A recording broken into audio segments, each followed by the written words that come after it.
ngày nâng tranh bị thơ cá chỉ liệt bê bari ang cài bát thèm là bay chập vào bài còn cài dướng nào đã đó đây đó chương muốn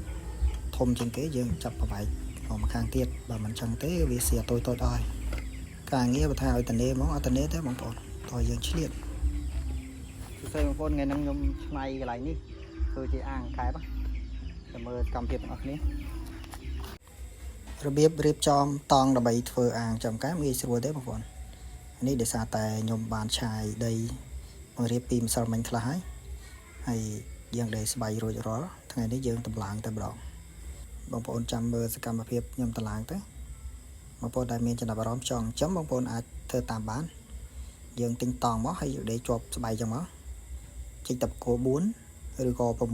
6លើកវាឡើងចឹងមកគឺរួចទេបងប្អូនអត់មានអីពិបាកទេតែប៉ុណ្ណេះរួចជាការស្រេចហើយបងប្អូនយើងអាចដាក់ទឹកហើយចាប់កែបបានទេបងប្អូនប៉ុណ្ណេះអូខេបងប្អូនយើងដាក់ទឹកបញ្ចូលទៅមកទឹកកន្លាយទៅរួចហើយយើងដាក់ស្បៃមកពីលើទៅដោយសារខែនេះខែក្តៅយើងដាក់ស្បៃមកពីលើទៅគឺអូខេបងប្អូនអាចចាប់កែបដាក់បានហើយបាយទៅចំណីទៅហើយយើងបង្ហូរទឹកលាងវាមួយថ្ងៃម្ដងក៏បានឬក៏2-3ថ្ងៃលាងម្ដងក៏បានដែរអាស្រ័យទៅលើគុណភាពទឹកណាបងប្អូន